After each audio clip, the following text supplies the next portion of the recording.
Microscope যা একটা জিনিসকে 2000 গুণ বড় করতে পারে সেটা দিয়ে দেখা যায় না। করোনা ভাইরাস দেখতে হলে ইলেকট্রন মাইক্রোস্কোপ লাগে, যে মাইক্রোস্কোপটা একটা জিনিসকে 1 লক্ষ গুণ বড় করতে পারে। চিৎকার মেরে বলেন আল্লাহু আকবার। তার এত শক্তি।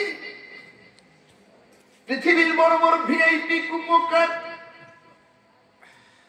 আজও সফল চিকিৎসা বাড়ায় নাই, ভ্যাকসিন দিচ্ছে, তারপরে বলছে মাস্ক বাদ দিও না, মাস্ক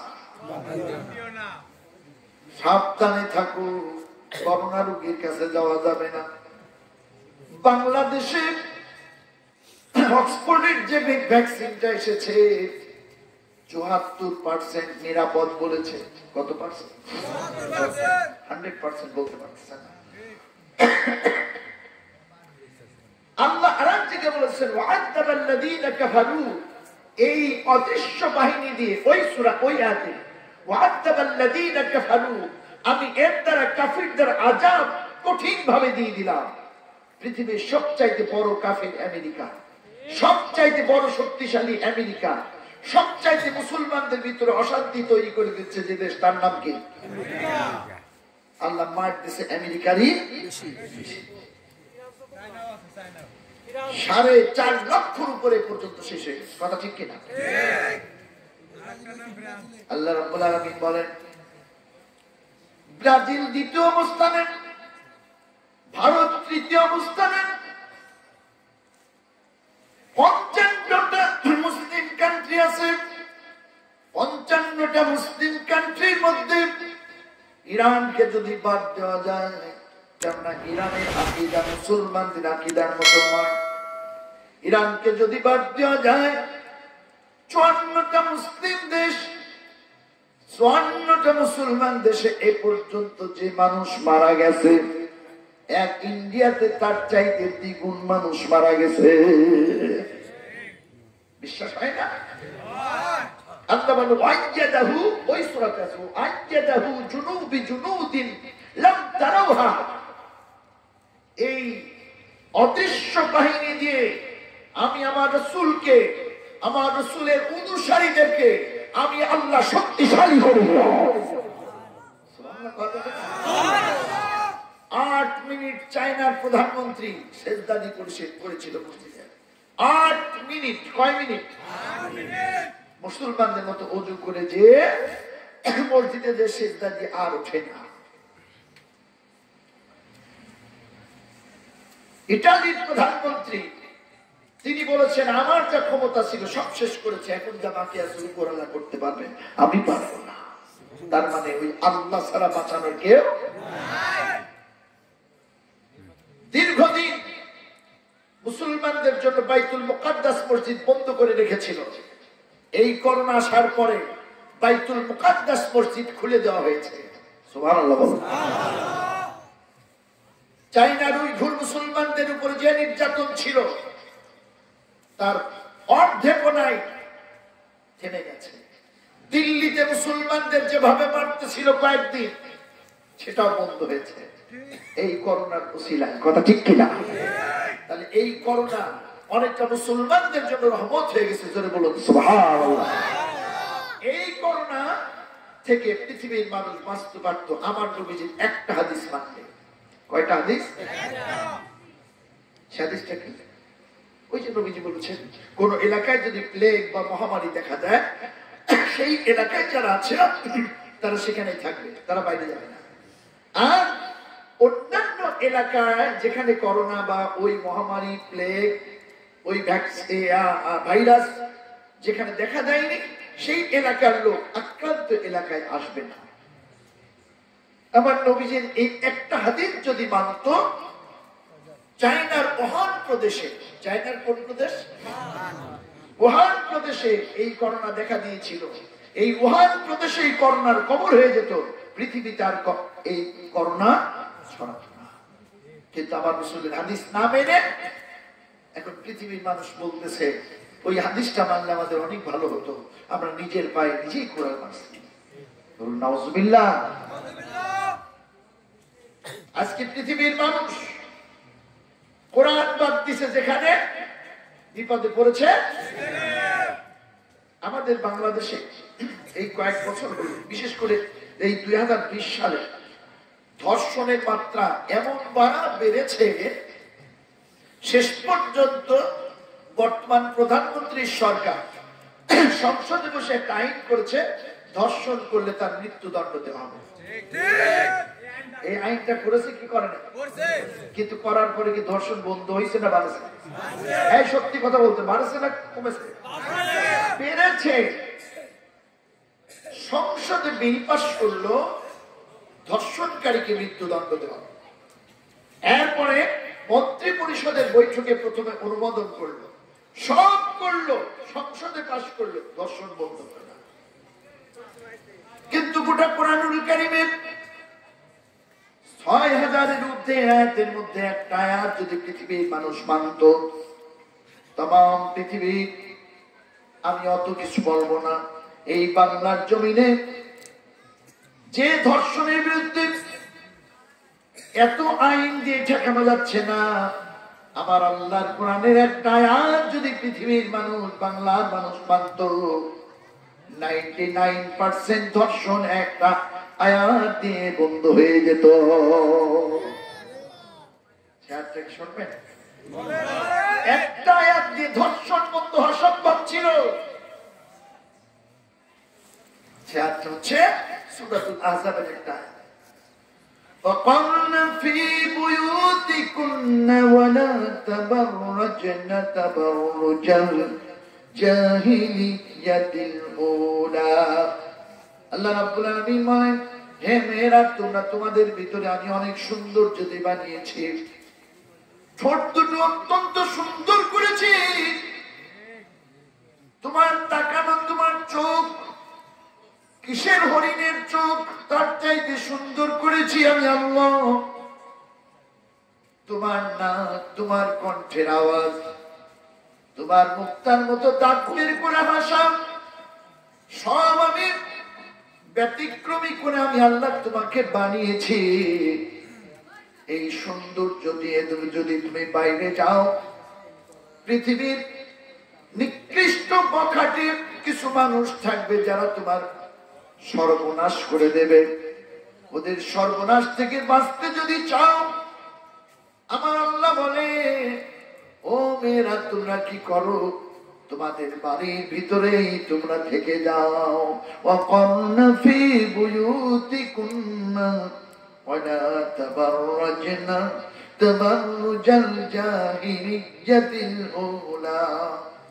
এ মেয়েরা, তোমরা তোমাদের ঘরে থাকো, চারদিকে তোমার বাবা বেড়া দিয়েছে, প্রাচীর দিয়েছে, এই বাড়ির সীমানার ভিতরে থাকো।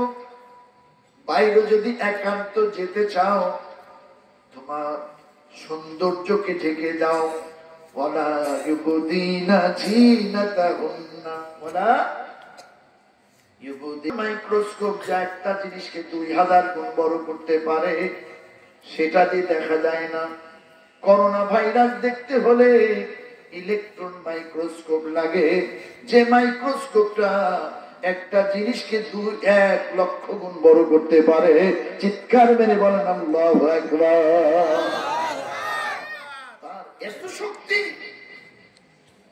পৃথিবীর বড় বড় ভিআইপি কুপকার আজও সফল চিকিৎসা বাড়ায় নাই, ভ্যাকসিন দিচ্ছে, তারপরে বলছে মাস্ক বাদ দিও না, মাস্ক সাবধানে থাকো, করোনা রোগীর কাছে যাওয়া যাবে না। বাংলাদেশে অক্সফোর্ডের যে ভ্যাকসিনটা এসেছে 74% নিরাপদ বলেছে। কত পার্সেন্ট? 100% বলতে পারছে না। আল্লাহ আরেক জায়গায় বলেছেন, ওয়া'আযাবাল্লাযীনা কাফারু, এই অদৃশ্য বাহিনী দিয়ে, ওই সূরা, ওই আয়াতে, ওয়া'আযাবাল্লাযীনা কাফারু, আমি এর দ্বারা কাফিরদের আযাব কঠিন ভাবে দিয়ে দিলাম। পৃথিবীর সবচাইতে বড় কাফির আমেরিকা, সবচাইতে বড় শক্তিশালী আমেরিকা, সবচাইতে মুসলমানদের ভিতরে অশান্তি তৈরি করে দিচ্ছে যে দেশ, তার নাম কি? আল্লাহ মার্ক দিচ্ছে আমেরিকারই 4.5 লক্ষর উপরে পর্যন্ত শেষ হয়ে গেছে। কথা ঠিক কিনা? আল্লাহ রাব্বুল আলামিন বলেন ব্রাজিল 2য় অবস্থানে, ভারত 3য় অবস্থানে, 55টা মুসলিম কান্ট্রি আছে। 55টা মুসলিম কান্ট্রির মধ্যে ইরানকে যদি বাদ দেওয়া যায়, কেননা ইরানের আকীদা মুসলমানদের আকীদার মতো নয়, ইরানকে যদি বাদ দেওয়া যায় 54টা মুসলিম দেশ, 54টা মুসলমান দেশে এ পর্যন্ত যে মানুষ মারা গেছে, এক ইন্ডিয়াতে তার চাইতে 2 গুণ মানুষ মারা গেছে। বিশ্বাস হয় না? আল্লাহ বলেন ওয়াইয়াদাহু, ওই সূরাতে আছে ওয়াইয়াদাহু জুনুবি জুনুদিন লাম তারাউহা, এই অদৃশ্য বাহিনী দিয়ে আমি আমার রাসূলকে, আমার রাসূলের অনুসারীদেরকে আমি আল্লাহ শক্তিশালী করব। সুবহানাল্লাহ। 8 মিনিট চায়নার প্রধানমন্ত্রী সেজদানি করেছিল মসজিদে। 8 মিনিট। কয় মিনিট? 8 মিনিট। মুসলমানদের মতো ওযু করে যে মসজিদে যে সেজদা দিয়ে আর ওঠে না। ইতালির প্রধানমন্ত্রী তিনি বলেছেন আমার যা ক্ষমতা ছিল সব শেষ করেছে, এখন যা বাকি আছে উপরালা করতে পারবেন, আমি পারবো না। তার মানে ওই আল্লাহ ছাড়া বাঁচানোর কেউ নাই। দীর্ঘদিন মুসলমানদের জন্য বাইতুল মুকাদ্দাস মসজিদ বন্ধ করে রেখেছিল। এই করোনা আসার পরে বাইতুল মুকাদ্দাস মসজিদ খুলে দেওয়া হয়েছে। সুবহানাল্লাহ। চায়নার উইঘুর মুসলমানদের উপরে যে নির্যাতন ছিল তার অর্ধেকও নাই, থেমে গেছে। দিল্লিতে মুসলমানদের যেভাবে মারতেছিল কয়েকদিন, সেটাও বন্ধ হয়েছে এই করোনার উসিলায়। কথা ঠিক কিনা? তাহলে এই করোনা অনেকটা মুসলমানদের জন্য রহমত হয়ে গেছে। জোরে বলুন সুবহানাল্লাহ। এই করোনা থেকে পৃথিবীর মানুষ বাঁচতে পারত আমার নবীজির একটা হাদিস মানলে। কয়টা হাদিস? সে হাদিসটা কি? ওই যে নবীজি বলেছেন কোন এলাকায় যদি প্লেগ বা মহামারী দেখা দেয়, সেই এলাকায় যারা আছে তারা সেখানেই থাকবে, তারা বাইরে যাবে না। আর অন্যান্য এলাকায় যেখানে করোনা বা ওই মহামারী, প্লেগ, ওই ভাইরাস যেখানে দেখা দেয়নি, সেই এলাকার লোক আক্রান্ত এলাকায় আসবে না। আমার নবীজির এই একটা হাদিস যদি মানত, চায়নার ওহান প্রদেশে, চায়নার কোন প্রদেশ? ওহান প্রদেশে এই করোনা দেখা দিয়েছিল। এই ওহান প্রদেশে এই করোনার কবর হয়ে যেত, পৃথিবীতে আর এই করোনা ছড়াতো না। কিন্তু আমার রাসূলের হাদিস না মেনে এখন পৃথিবীর মানুষ বলতেছে ওই হাদিসটা মানলে আমাদের অনেক ভালো হতো, আমরা নিজের পায়ে নিজেই কোরআন মারছি। বলুন নাউজুবিল্লাহ। আজকে পৃথিবীর মানুষ কোরআন বাদ দিছে, যেখানে বিপদে পড়েছে। আমাদের বাংলাদেশে এই কয়েক বছর বিশেষ করে এই 2020 সালে ধর্ষণের মাত্রা এমন বেড়েছে, শেষ পর্যন্ত বর্তমান প্রধানমন্ত্রীর সরকার সংসদে বসে একটা আইন করেছে, ধর্ষণ করলে তার মৃত্যুদণ্ড দেওয়া হবে। এই আইনটা করেছে কি করে না? কিন্তু করার পরে কি ধর্ষণ বন্ধ হয়েছে না বাড়ছে? এই সত্যি কথা বলতে বাড়ছে না কমেছে?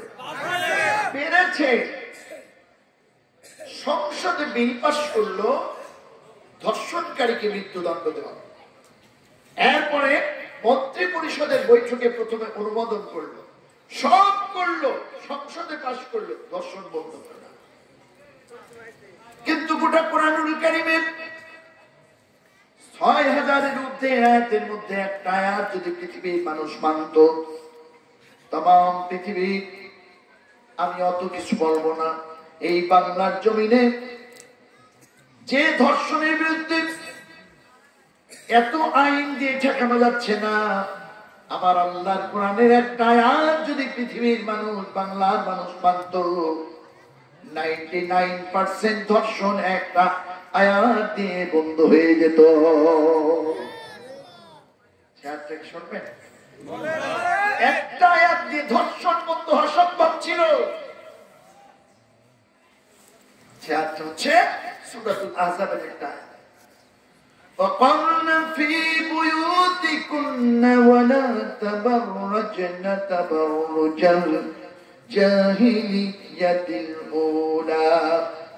আল্লাহ রাব্বুল আলামিন বলেন, হে মেয়েরা, তোমরা তোমাদের ভিতরে আমি অনেক সুন্দর যদি বানিয়েছি, ঠোঁট দুটো অত্যন্ত সুন্দর করেছি, তোমার তাকানো, তোমার চোখ কিসের হরিণের চোখ, তার চাইতে সুন্দর করেছি আমি আল্লাহ। তোমার নাক, তোমার কণ্ঠের আওয়াজ, তোমার মুক্তার মতো দাঁত বের করে ভাষা, সব আমি ব্যতিক্রমী করে আমি আল্লাহ তোমাকে বানিয়েছি। এই সৌন্দর্য দিয়ে তুমি যদি বাইরে যাও, পৃথিবীর নিকৃষ্ট বখাটে কিছু মানুষ থাকবে যারা তোমার সর্বনাশ করে দেবে। ওদের সর্বনাশ থেকে বাঁচতে যদি চাও, আমার আল্লাহ বলে, ও মেয়েরা, তোমরা কি করো, তোমাদের বাড়ির ভিতরেই তোমরা থেকে যাও। ওয়াকারনা ফি বুয়ুতিকুন্না ওয়ালা তাবাররাজনা তাবাররুজাল জাহিলিয়াতিল উলা। এ মেয়েরা, তোমরা তোমাদের ঘরে থাকো, চারদিকে তোমার বাবা বেড়া দিয়েছে, প্রাচীর দিয়েছে, এই বাড়ির সীমানার ভিতরে থাকো। বাইরে যদি একান্ত যেতে চাও, তোমার সৌন্দর্যকে ঢেকে যাও। ওয়ালা ইউবদিনা জিনাতাহুন্না ওয়ালা ইউবদিনা জিনাতাহুন্না, তোমার সৌন্দর্যকে তুমি প্রকাশ করে যেও না, ওটাকে তুমি ঢেকে যাও। যদি খাদ্য, চিকিৎসা, বস্ত্র ইত্যাদির জন্য যদি তোমার বাইরে যেতেই হয়, সৌন্দর্যকে তুমি ঢেকে রেখে যাবে। আর বেশি দূরে যদি যাও, এমন একজন মানুষ সাথে তুমি নাও, হয় সে তোমার স্বামী হবে, আর নয় তার সঙ্গে তোমার বিয়ে হারাম। এমন একজন মানুষকে নিয়ে তুমি বাইরে যাও, নিরাপত্তা তুমি পাবে, তোমাকে কেউ ধর্ষণ করতে পারবে না। আমার ভাইরা বলেন তো দেখি, ও দয়াল বন্ধের ভাইরা, কয়টা মেয়েকে বাড়ির ভিতরে ঢুকে ঢেকে দিয়ে দরজা ভেঙে আগ্নেয়াস্ত্রের মুখে জোর করে ঘরের ভিতর থেকে টানতে টানতে নিয়ে ধর্ষণ করা হয়? এরকম ঘটনা কয়টা ঘটে আপনার আমাকে কন? দুই একটা হতে, আর অধিকাংশ মরে নিজেরাই যে ধরা দেয়। কয়েকদিন আগে পাংশার ওসি শাহাদত হুসাইন, দুজন বসে চা খাচ্ছি, গল্প করছি, মাগরিবের পরে যুবতী একটি মেয়ে, এমবিএ পাস করে একটি মেয়ে, ওসি সাহেবের রুমে বাবার সঙ্গে ঢুকে তার কাহিনী বলে বলল, 10 বছরের রিলেশন, 10 বছরের সম্পর্ক, হুজুর এখন আমাকে বিয়ে করবে না, মোবাইল নাম্বার চেঞ্জ করে ফেলেছে,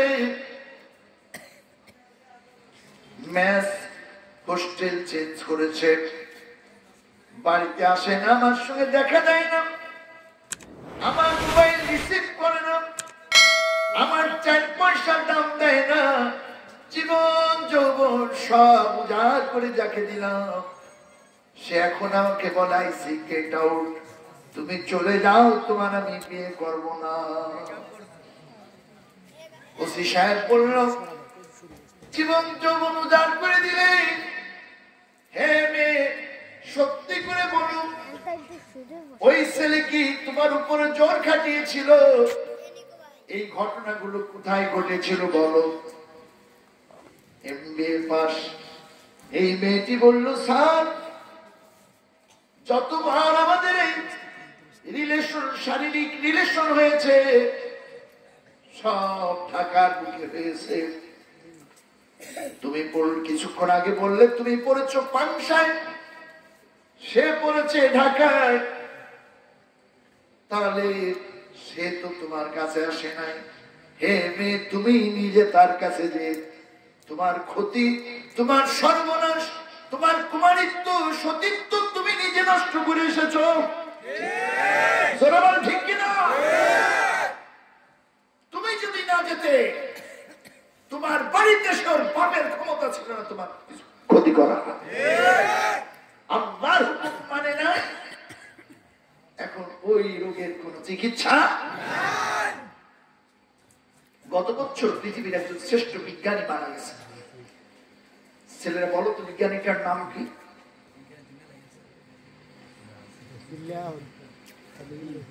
পৃথিবীর শ্রেষ্ঠ বিজ্ঞানী, মহাকাশ বিজ্ঞানী স্টিফেন হকিং। শারীরিক প্রতিবন্ধী, ব্রেনটা ছিল সচল। সারা পৃথিবীর বুকে বর্তমান বিশ্বের শ্রেষ্ঠ বিজ্ঞানী ছিলেন। নাম কি? স্টিফেন হকিং, যিনি যে বিগ ব্যাং থিওরি আবিষ্কার করেছে, আরো অনেক কিছু। তার মতো বিজ্ঞানী যদি চেষ্টা করে, তাম পৃথিবীর 10 জন শ্রেষ্ঠ কার্ডিওলজিস্টের ভিতরে, হার্টের ডাক্তারের ভিতরে কোন একজন ডাক্তার ভারতের বুকে না, দেবী শেঠি। নাম কি? দেবী শেঠি। বাংলাদেশের প্রধানমন্ত্রী শেখ হাসিনা উবাইদুল কাদের স্ট্রোক করলে পরে টেলিফোন করে দেবী শেঠিকে অনুরোধ করলে, দেবী শেঠি উবাইদুল কাদেরের চিকিৎসার জন্য বাংলার জমিনে এসেছিলেন। কেন তাকে ডাকা হলো? তাম পৃথিবীর মুখে 10 জন শ্রেষ্ঠ ডাক্তারের একজন ডাক্তার, এই ডাক্তার ছিল মানজাদা ফাওয়াজাদা। আরবিতে একটা কথা আছে, যে চেষ্টা করবে সে পাবে। হিন্দু হলে কি হবে? চেষ্টা করেছে, আল্লাহ চিকিৎসা শাস্ত্রে তাকে এগিয়ে দিয়েছে। আর আমার দেশের ডাক্তার ফেন্সিডিল খায়, রাতভরে একটা করে মরেই গেছে, নেশা করে মরেই গেছে। বিশ্বাস না করে রাতভরে জিজ্ঞেস করে, 1 বছর হয়েছে। ডাক্তাররা যদি বাবা খায়, রুগীরা কি খায়? আমি মিথ্যা বলছি নাকি? আমি রাজবাড়ী শহরে জোয়ান নামাজ পড়ি, আর সারা বাংলাদেশে ওয়াজ করে ঘুরে বেড়াই। অথেন্টিক কথা না বললে তো ধরা খাই যাবে। মানুষ তো বলবে যে এটা ঠিক না। আমার ডাক্তার শিখবে কি, জানে কি? আজকে ছোটখাটো জ্বর জারির জন্য আমার দেশে বড় লোকরা সিঙ্গাপুরে যায়, সাধারণ একটা চিকিৎসার জন্য ইন্ডিয়াতে যায়। কথা ঠিক কিনা? আমার প্রশ্ন ছিল, তাম পৃথিবীর সবচেয়ে বড় বড় ডাক্তারের মধ্যে দেবী শেঠির মতো ডাক্তার, তাম পৃথিবীর বড় বিজ্ঞানী, বর্তমান বিশ্বের স্টিফেন হকিং, তাম পৃথিবীর বড় হুজুর, কাবা ঘরের শ্রেষ্ঠ ইমাম, সিনিয়র ইমাম আব্দুর রহমান সুদাইসি যদি পানি পড়ে দেয়, তাবিজ লিখে দেয়, দেবী শেঠি যদি ওষুধ দেয়, স্টিফেন হকিং যদি বৈজ্ঞানিক পদ্ধতিতে চেষ্টা চালায়, একটি কুমারী মেয়ে একবার যদি তার কুমারিত্ব হারায়, এই যে যাদের নাম বললাম, এই সমস্ত বিজ্ঞানী ডাক্তার, হুজুর, ওই মেয়েটির কি কুমারিত্ব ফিরিয়ে দিতে পারবে? বুঝিয়ে শুনে কর, তোমরা ছেলে মানুষ, তোমরা জানো।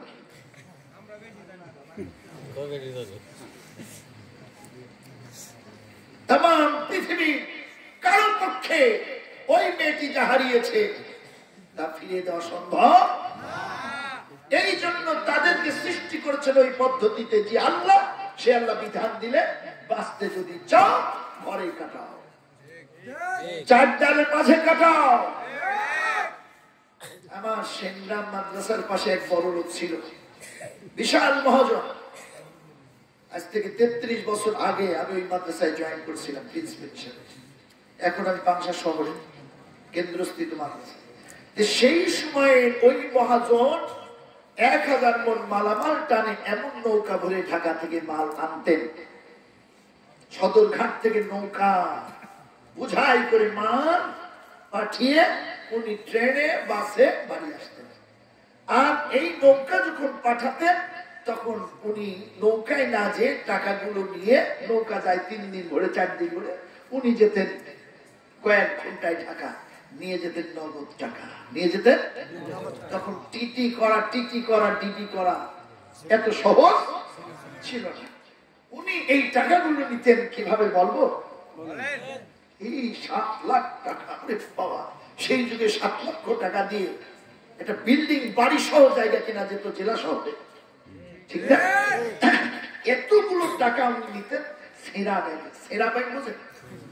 ওই বাজার করা, বাজার সদাই করা যে সিরাসুরি ব্যাগ, এই ব্যাগের ভিতরে নিচে দিয়ে একটা কাপড় দিয়ে বা কাগজ দিয়ে তার উপরে টাকাগুলো কায়দা করে জোড়ায় টোড়ায় নিয়ে এর উপরে আবার একটা সিরা লুঙ্গি ভাঁজ করা, ওনার একটা পাঞ্জাবি ভাঁজ করে দেওয়া, বুঝতে একটা গামছা ভাঁজ করে দেওয়া, দিয়ে তার উপরে কয়টা পটল, কয়টা মুস্তে, তারপরে গ্রামের মাঠের ওই মুস্তের গাছের পেঁপে, আর তার উপরে দিত কুয়ের ছাকের পাটি নিয়ে এই ব্যাগ নিয়ে উনি ঢাকা যেতেন। এখন ডাকাতদের স্পাই, চোর ডাকাতদের স্পাই কিন্তু যাত্রীদের মাঝে ছদ্মবেশে বসে থাকে, থাকে না?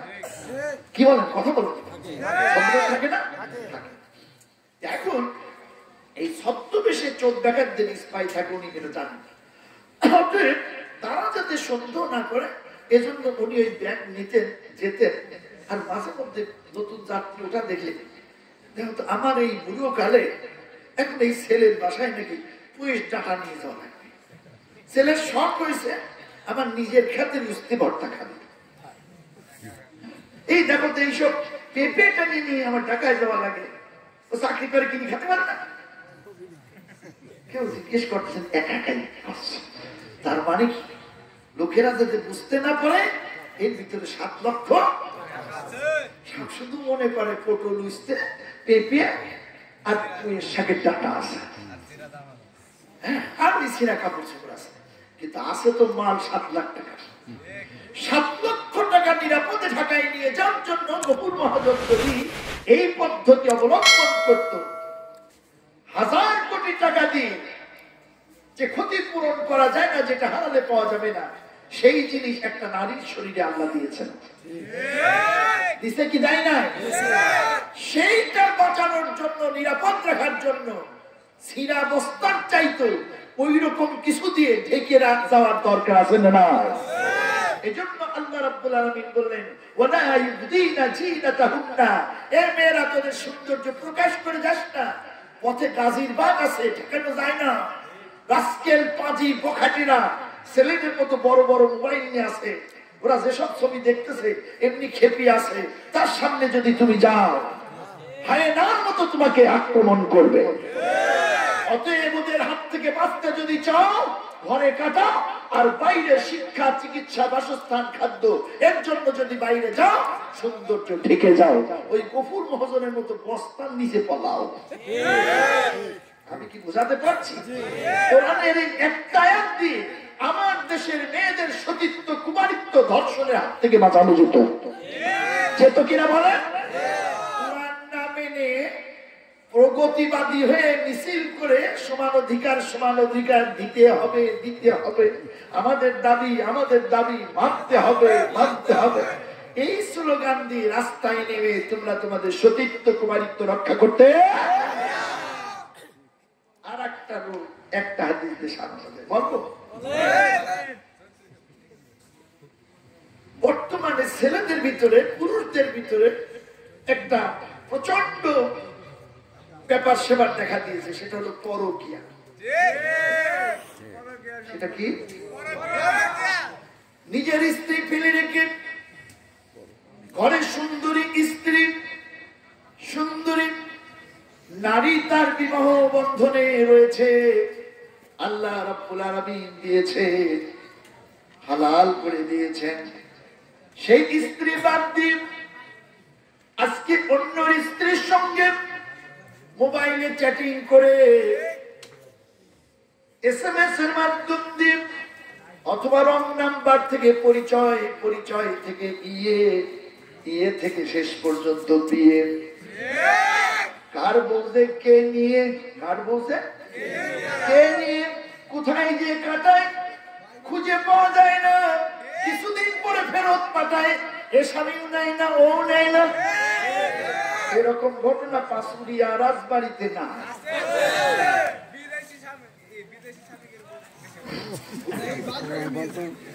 কথা বলতে শোনো, বোঝার চেষ্টা করো, কোরআন হাদিস বোঝার চেষ্টা করো।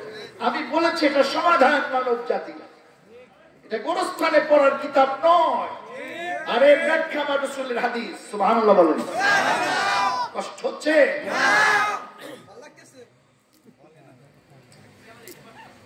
বিশ্বনবী আমার মসজিদে নববীতে সাহাবায়ে আজমাইনদের নিয়ে বসে আছেন। হঠাৎ করে দেখলেন মসজিদের নিকট দিয়ে সুন্দরী একটা মেয়ে হেঁটে চলে গেল। নবী আবার বলেন, প্রথম নজর যদি কারো পড়ে যায় কোন নারীর দিকে, আল্লাহ রাব্বুল আলামিন কোরআনুল কারীমের মধ্যে বলেছেন, কুল্লিল মুমিনিনা ইয়াগুদ্দু মিন আবসারিহিম, হে রাসূল পুরুষদেরকে বলে দাও অন্য নারীকে দেখে চোখটা যেন নামিয়ে নেয়, চোখটা যেন নামা দিবার দাও। রাতের বেলা দুটো গাড়ি সামনাসামনি হলে আলো নামাতে হয়, নইলে অ্যাক্সিডেন্ট হয়। এই ডিপার দেওয়ার কথা, আলো ডিপ করার কথা কোরআন বলেছে। সুবহানাল্লাহ বলেন। কুল্লিল মুমিনাতি ইয়াগুদ্দুনা মিন আবসারিহিন্না ওয়া ইয়াহফাজুনা ফুরুজাহুন্না ওয়া লা ইউবদিনা জিনাতাহুম। কোরআনে আছে না? কোরআনে আয়াত বললাম না, আমি বললাম দিয়েছি, এরপর আমি গোসল সম্পন্ন করে এসেছি, এজন্য কিয়ামত পর্যন্ত আমার উম্মতেরও যেন এটাই করে। সুবহানাল্লাহ বলা যাবে না? সুবহানাল্লাহ তো জোরে বলা যাবে না? প্রিয় ভাইরা, তাহলে কোরআন এবং হাদিস এগুলো এসেছে আমাদের সমাধানের জন্য, না শুধু বলা শোনার জন্য? সমাধানের জন্য। কিন্তু সেই কোরআন হাদিস দিয়ে সমাধান না দিয়ে সংসদে যতই আইন পাশ করো, যতই তোমরা সংশোধনী আনো, কোন কাজ হবে না। এই জন্য সমাধান যদি চাও, কোরআনের কাছে যাও।